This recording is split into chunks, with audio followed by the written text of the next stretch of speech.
Bonjour à tous et à toutes et bienvenue sur Le Bon MJ. Dans cette vidéo, on va reprendre la suite de ce qu'on avait commencé à faire sur le bon PJ, ou en tout cas un peu des conseils pour les joueurs, parce qu'en fait on était parti du constat que quand même une partie de jeu de rôle, malgré ce qu'on a tendance à présupposer, ça dépend vachement des joueurs. La qualité de la partie, entre guillemets, enfin on y revient après de qu'est-ce que la qualité de la partie finalement. Mais la qualité de l'expérience et le fait que la partie soit fun, en fait, ça dépend vachement des joueurs. Déjà, le fun du dit joueur à l'échelle individuelle dépend vachement de lui quand même, et pas seulement du MJ comme on pourrait avoir tendance à le croire.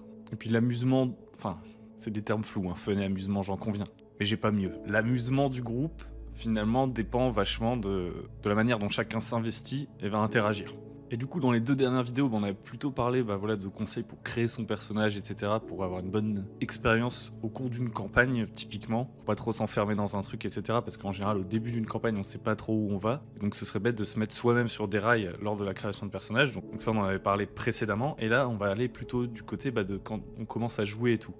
Mais mine de rien, on est encore dans les balbutiements, on va voir que, enfin, comment dire, on n'est pas encore forcément dans le feu de l'action, on va parler encore de manière large, parce que là on va parler de la justesse. En fait, qu'est-ce que c'est bien jouer? Qu'est-ce que je peux faire, moi, à l'échelle individuelle, pour essayer d'améliorer mon expérience de jeu et celle de l'ensemble du groupe? Donc cette vidéo ne sera pas la dernière sur le sujet, et d'ailleurs, si ça vous intéresse, je vous invite à vous abonner, à liker la vidéo, etc.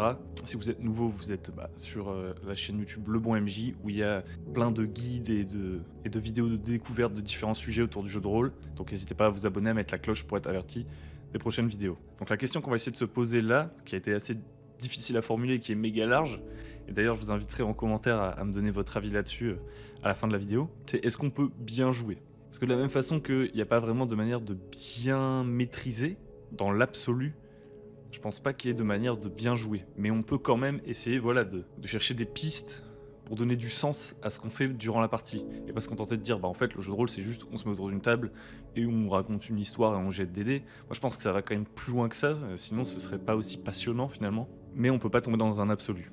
Et pour moi, c'est un peu une question de justesse. C'est-à-dire, est-ce que mon comportement en tant que joueur pendant la partie, il colle avec la proposition, avec la table, avec le jeu, avec plein de facteurs qu'on va voir durant la vidéo.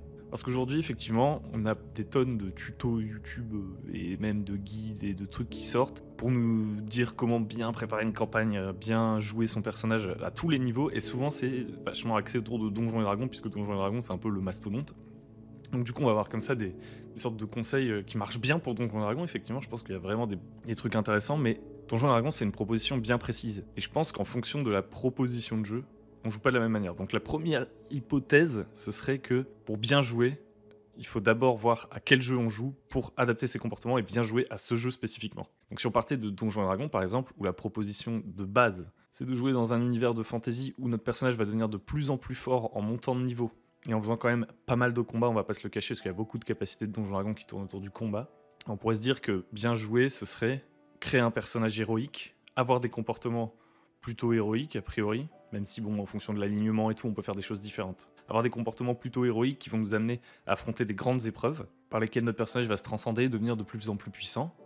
Un autre comportement qu'on pourrait dire qu'il est bon d'avoir dans Donjons Dragons, c'est de s'intéresser aux règles. Il y a des jeux où les règles sont beaucoup plus légères que Donjons Dragons et du coup ça a moins d'importance, je dirais. Et de s'intéresser aux règles pour justement créer un personnage qui va avoir un peu de synergie avec le reste du groupe pour faire des combats tactiques, etc. Parce que sinon, si je m'intéresse pas à ces règles-là et tout, potentiellement pendant les combats, soit mon personnage va être obsolète parce que je l'aurais pas optimisé, ce qui est un des comportements encouragés quand même plus ou moins dans Donjons Dragons, même si dans les dernières éditions, l'optimisation, je pense, c'est beaucoup moins important. C'est quand même ce genre de choix qu'on vous demande de faire à chaque passage de niveau, c'est généralement choisir des nouveaux outils qui vont permettre de résoudre de nouvelles situations, et très souvent en combat.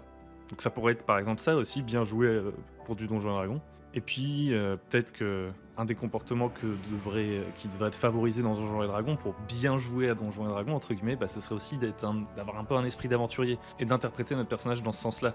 Peu importe le personnage qu'on choisit de faire, que ce soit un boulanger dans son village qui à la base n'est pas particulièrement destiné à sortir de chez lui, ou qu'on soit le fils du roi, rôdeur, sans mêler, je sais pas quoi. A priori, notre but c'est plutôt de travailler en groupe. C'est un jeu plutôt coopératif qui incite pas au PVP, et c'est aussi un jeu plutôt axé sur partir à l'aventure, et donc peu importe notre origine, il Il faut avoir un peu cette volonté de faire avancer notre personnage vers l'aventure, quoi. Après, ça change en fonction des éditions de Donjons et Dragons, etc. Mais grosso modo, pour moi, c'est ça. On pourrait prendre un autre exemple, avec Vampire. Parce que est-ce que jouer juste à Donjons et Dragons, bien jouer à Donjons et Dragons, c'est la même chose que bien jouer à Vampire? Je n'en suis pas certain, je n'en suis pas certain. Personnellement, j'ai jamais joué à Vampire, mais j'ai regardé quelques actual play, je vois un peu l'univers, et en ce moment même, je suis en train de lire la 5e édition. Je pense que dans Vampire, on ne demande pas la même chose aux joueurs. On leur demande de plus se concentrer sur les enjeux intérieurs de leur personnage, parce que c'est plutôt à tendance character driven. C'est-à-dire que l'histoire va vraiment tourner autour de notre coterie de vampires. Et donc ce qu'on va demander, c'est plutôt de créer des relations entre les membres du groupe, essayer de bien travailler le caractère et la personnalité du personnage, et de jouer l'horreur intérieure du personnage. Lorsqu'on crée le personnage, je pense que malgré qu'il y ait des capacités à choisir et tout pour voilà, que notre vampire il ait des pouvoirs et tout, le but du jeu, c'est pas de créer un empire, c'est pas de créer un vampire aventurier qui doit aller changer de ville en permanence et essayer de gagner de l'XP ou je sais pas quoi. C'est plutôt de se concentrer sur voilà, les pulsions de notre personnage, ses contradictions, etc., etc. Ce qui est moins, pour tout de suite faire le parallèle, pratique dans une partie de Donjons et Dragons. Parce que dans une partie de Donjons et Dragons, on présuppose que nos joueurs vont plutôt rester ensemble pour affronter des épreuves, etc., et accomplir différentes missions ou quêtes. Même si on peut se concentrer par moment sur les personnages de manière individuelle, stop the drama et go to fight. Go to fight. Pour prendre encore un autre exemple, on pourrait par exemple prendre le jeu Alien. Dans le jeu Alien, on est là pour jouer des... Alors, je parle du mode cinématique en particulier. Dans le jeu Alien, on est là pour jouer un peu des humains plutôt faibles qui vont aller se faire très certainement tuer par des aliens, tout simplement. Et donc peut-être que ce qu'on demande à ce moment-là à nos joueurs, c'est de play to lose un petit peu. Donc play to lose, ça signifie qu'on va se mettre soi-même, entre guillemets, dans la merde pour coller au canon de l'univers d'Alien. Et il faut se jeter dans la gueule du loup, et il faut se mettre dans des situations catastrophiques pour créer de la tension. Et on va peut-être pas optimiser notre personnage, parce que le but, c'est peut-être même pas qu'on l'emporte. On joue peut-être même pour perdre dans Alien. C'est ça qui fait le sel du jeu, c'est le moment où on va mourir, et voir combien de temps on va tenir et tout. Et donc dans ce mode cinématique, on n'est pas nécessairement en train d'essayer de voir l'évolution à long terme de notre personnage, si vous voyez ce que je veux dire. Après, c'est aussi dû au format. De toute façon, la question est hyper complexe. Mais là, effectivement, dans le mode cinématique d'Alien, en général, c'est plutôt du one-shot ou de la mini-campagne. Donc c'est encore un facteur à prendre en compte. Mais tout ça pour dire que déjà, jouer juste, faire une vidéo comment bien jouer à une partie de jeu de rôle, c'est un peu compliqué si on ne détermine pas à quel jeu on veut jouer. Pour autant, ça ne veut pas dire que vous n'avez rien à tirer de tout ce que je viens de dire. Justement, posez-vous la question en tant que joueur, à quel jeu je suis en train de jouer et quels sont les comportements les plus adaptés, entre guillemets, à la proposition qui m'est faite. Si je joue dans Alien et que je veux absolument pas avancer parce que je sais justement qu'il y a des aliens, etc., bah, est-ce que ça va permettre d'avoir un vrai scénario d'Alien? Il vaut mieux plutôt dans un scénario d'Alien bien mordre à l'hameçon, justement, à saisir les perches qui sont tendues. Alors que par exemple dans une partie de Vampire, c'est peut-être un peu moins le cas. Dans une partie de Vampire, je vais peut-être vraiment plus me mettre in character. Vous voyez ce que je veux dire? Genre vraiment me dire qu'est-ce que mon personnage ferait, tel que je l'imagine, plutôt que de me dire qu'est-ce qu'un personnage d'Alien ferait. Je sais pas si vous voyez la différence. Un personnage dans un film Alien, il y a des comportements parfois un peu téméraires, un peu caricaturaux. Typiquement le Marines qui veut toujours, qui s'en fout, c'est vraiment un gros bras un peu idiot, c'est un peu un archétype de film. Alors que dans Vampire, peut-être qu'on est sur quelque chose de plus humain, de peut-être plus subtil. Ça veut pas dire que c'est mieux, mais c'est clairement différent. Et dans Donjons et Dragons, qu'est-ce qui est attendu de mon personnage? C'est qu'il ait le comportement héroïque qu'on retrouve dans pléthore d'univers d'heroic fantasy et que ça le mène à faire des quêtes, à trouver des trésors, etc. Donc c'est ça les comportements qui sont attendus. Et de l'un à l'autre, ça change. Alors après, est-ce que la justesse, ça peut dépendre d'autre chose que du jeu? Très certainement, oui, très certainement. Ça peut tout à fait dépendre d'autres choses, et notamment des attentes du groupe, de la proposition qui a été faite, un petit peu de ce sur quoi on s'est mis d'accord. Par exemple, les comportements qui sont attendus des joueurs dans une convention, donc je sais pas, dans un one-shot d'initiation, etc., ne sont pas les mêmes que dans une campagne. C'est pas la même chose de jouer avec des inconnus qu'avec ses amis, en termes de comportement attendu pour que la partie se passe bien, notamment sur le genre de blague qu'on peut faire, ou alors sur le fait qu'on doive saisir les accroches ou non.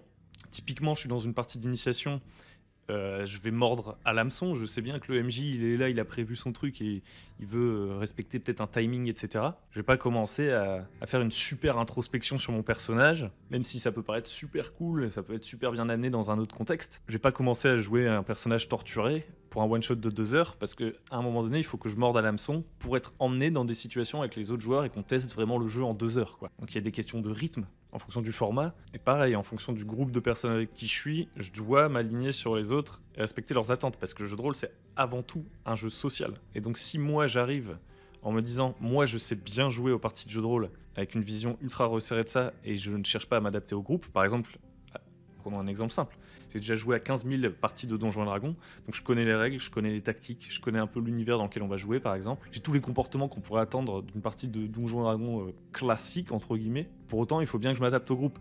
Si c'est un gros groupe de déconneurs qui foutent le bordel, si je veux profiter de l'expérience, il faut que j'embrasse ça. Je peux pas dire au groupe d'arrêter de faire ça. Je peux quitter le groupe parce que la manière de jouer du groupe ne me plaît pas, et je vais pas transformer le groupe en fonction de mes goûts. Ce serait beaucoup d'efforts pour pas grand chose, je pense. Et donc ça m'amène à dire que jouer juste, ça dépend pas seulement du jeu. Parce qu'en fonction des groupes, on n'attend pas la même chose. Un autre facteur aussi qui est un peu lié au groupe, mais qui est pas tout à fait pareil, c'est le projet, entre guillemets. Et je pense notamment à l'actual play. En l'occurrence, je pense que c'est un des meilleurs exemples. Aujourd'hui, on a plein d'actual play qui se multiplient et qui créent une sorte d'exemplarité dans le jeu de rôle, ce qui change quand même beaucoup la donne par rapport à la pratique classique. Enfin, la pratique qu'on pouvait avoir du jeu de rôle avant, je pense.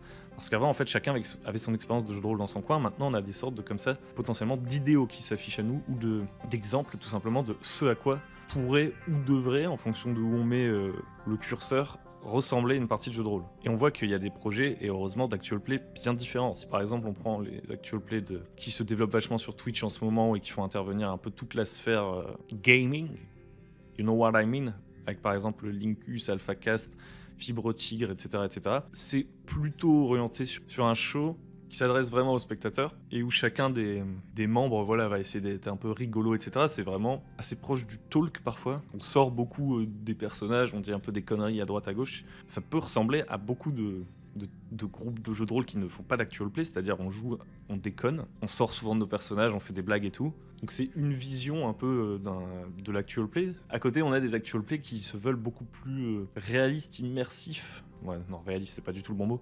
Immersif, en tout cas qui essaie plus de créer un résultat en termes de fiction. On a par exemple pour ça les actual play de Globtopus ou de Linou ou même de Roll and Play, ce genre de truc, où en fait vraiment on se dit pendant la partie, les gars, on est à fond dedans, pas un jeu où on fait des blagues à côté et tout, parce qu'on essaie de produire une histoire et une expérience assez précise, assez immersive. C'est pas du tout la même chose. C'est pas la même chose de faire la partie pizza bière entre guillemets et de se dire ok, pendant 3 heures on est hyper focus, à la limite on prend des pauses pour respirer un peu entre temps et redéconner, mais quand on est dans le jeu, on est vraiment à fond dedans. Tout ça pour dire que il n'y a pas de bonne manière de jouer comme il n'y a pas de bonne manière d'être MJ. Maintenant, est-ce que je peux me donner des moyens pour bien jouer une proposition, un type de partie de jeu de rôle? Ça, je pense que oui.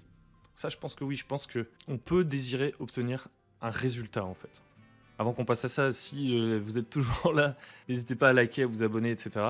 Et restez bien jusqu'à la fin, parce que jusqu'à la fin, je vais vous parler d'un nouveau truc que je voudrais tester. Notamment si vous voulez apparaître dans une vidéo, je vais avoir besoin de quelques volontaires. Donc à mon avis, dans bien jouer, on pourrait inclure 3 objectifs un petit peu. Le premier objectif, c'est de faire en sorte que tout le monde s'amuse, moi compris. Donc ça, c'est un objectif. Deuxième objectif, ça pourrait être celui de respecter la proposition un petit peu. C'est-à-dire que malgré qu'on souhaite s'amuser et qu'on peut avoir envie de déconner, on peut avoir la volonté de se mettre quelques contraintes pour bien rester dans le cadre de quelque chose, par exemple de la partie, etc. Enfin de l'univers, du ton, du thème, de ce qui est proposé du jeu. Ça peut être un deuxième objectif, un deuxième truc qu'on va poursuivre quand on se dit je voudrais mieux jouer. Le troisième truc, potentiel, qui est plus rare, c'est celui d'avoir envie d'atteindre un résultat et de tout faire pour atteindre ce résultat. Par exemple, se dire à la fin de la partie, j'aimerais que, ou le groupe aimerait, que si on écrivait l'histoire de ce qui s'est passé, ce soit un truc qui soit intéressant et digeste. Ou alors, j'aimerais, le résultat que je souhaite, qu'à la fin de cette partie, si quelqu'un devait regarder cette partie, ce serait divertissant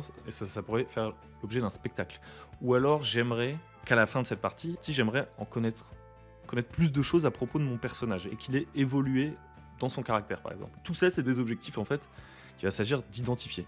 Ça ne servira à rien de se demander comment bien jouer une partie de jeu de rôle si on n'avait pas un objectif plus précis que bien jouer une partie de jeu de rôle. Les 3 grandes catégories pour moi, c'est comment est-ce que je peux m'amuser plus, qu'est-ce que je dois faire pour respecter la proposition, le jeu et son univers, etc. Et 3, qu'est-ce que je peux faire pour atteindre le résultat qu'on a décidé d'atteindre ensemble, ou qu'est-ce que je peux faire pour atteindre un résultat que je me suis fixé à moi-même, une sorte de défi que je me suis fixé durant cette partie. Donc voilà, cette vidéo elle servait un peu à débroussailler tout ça. Parce qu'à la base, j'avais prévu d'arriver et de faire genre un truc genre Oui, 6 conseils alors pour tout simplement devenir le meilleur joueur, être extrêmement puissant. Ah, et puis je me suis dit, j'ai aucun angle en fait, j'ai aucun angle d'attaque satisfaisant. Donc je pense que c'était important de faire cette petite vidéo. J'espère que ça vous amènera déjà à réfléchir un peu de votre côté. Et éventuellement à formuler, et ça ce serait vraiment cool, des questions dans les commentaires. Si vous êtes joueur par exemple, j'aimerais pouvoir plus faire ceci, j'aimerais pouvoir faire plus cela, à me les mettre en dessous. Alors je me doute, et c'est souvent le cas, qu'il va y avoir des gens, en fait ce sont des MJ qui vont venir pour mettre des questions pour que leurs joueurs fassent plus quelque chose. C'est pas vraiment de ça dont il s'agit. Moi, ce qui m'intéresse plus, c'est de savoir déjà s'il y a des joueurs qui se posent des questions sur leur manière de jouer. Je pense qu'on devrait plus souvent inverser les rôles, c'est-à-dire être parfois MJ, parfois joueur. Franchement, ça apporterait beaucoup de choses à tout le monde. Je pense que réussir à clarifier voilà, les objectifs en fait, d'une partie de jeu de rôle, c'est quand même pas mal. Très souvent, j'ai l'impression qu'il y a beaucoup de MJ qui ont des envies d'atteindre certains résultats, que leur partie de jeu de rôle elle procure une expérience spécifique. Et parfois, ils se rendent pas compte que leurs joueurs ne sont pas du tout dans la même optique, et eux, ils viennent juste pour s'amuser, par exemple, à balancer des dés, à avoir une activité sociale avec leurs potes. N'hésitez pas dans les commentaires à venir me dire ce que vous pensez de tout ça. Et en fonction des questions qui seront posées, s'il y en a, j'espère, je ferai d'autres vidéos plus précises sur comment atteindre tel ou tel objectif, par exemple. Alors, comment je peux faire pour que mon personnage, il ait un comportement qui colle mieux avec l'histoire, par exemple. Un objectif qu'on peut avoir envie de se fixer. Je verrai en fonction de vos questions.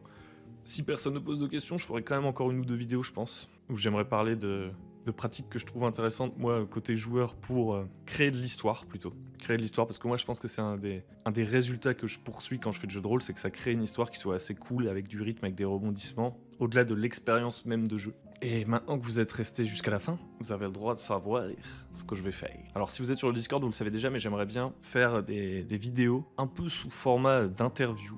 Alors je sais pas exactement ce que ça donnera après montage et sur YouTube, mais j'aimerais bien en gros interviewer différentes personnes. Il n'y a pas de profil recherché, donc ça peut être vous là qui êtes en train de regarder cette vidéo, je m'en fous complètement de qui c'est. Une interview où en fait on va se poser plusieurs questions, c'est qu'est-ce que moi en tant que joueur j'attends des autres joueurs quand j'arrive à une partie de jeu de rôle, qu'est-ce que moi j'attends de mes joueurs quand je suis MJ, qu'est-ce que moi quand je suis joueur j'attends du MJ. Poser des questions comme ça un petit peu, qui sont ultra subjectives. La réponse n'est pas particulièrement importante, mais le but en fait c'est de réussir comme ça à balayer un maximum de possibilités pour voilà, montrer un peu la pluralité des pratiques du jeu de rôle et la pluralité surtout des attentes qui, on pourrait le croire, sont de plus en plus unifiées. Pas une vision unique, je suis pas en train de faire une théorie du complot du tout. Mais on pourrait avoir comme ça des présupposés du type le plus important c'est l'ingentivité ou le plus important c'est que vos joueurs reviennent à chaque partie ou j'en sais rien, avoir comme ça un peu des mantras. Moi j'aimerais bien essayer d'aller un peu à contre-courant de ça grâce à ce format. Même si je me doute qu'il y a peut-être une majorité de gens qui ont des pratiques assez similaires, c'est une possibilité, parce qu'il y a des modes, etc. Donc voilà, n'hésitez pas si ça vous intéresse de venir parler de vous, ce que vous attendez d'une partie de jeu de rôle, etc. Vous me contactez sur Discord et puis on voit si c'est possible de se faire ça, quoi. Je pense que ça se filmera j'essaierai de filmer ça en 5-10 minutes. En tout cas, c'est mon objectif. Ça va peut-être être difficile parce que c'est pas des questions simples où on répond par oui ou par non. Donc je vous invite également, avant d'arriver, à réfléchir un peu à ce que vous allez dire. Voilà. J'espère que cette vidéo vous a plu. N'hésitez pas à liker, à vous abonner. Je vous dis à la semaine prochaine pour une nouvelle vidéo Le Bon MJ. Ciao, ciao.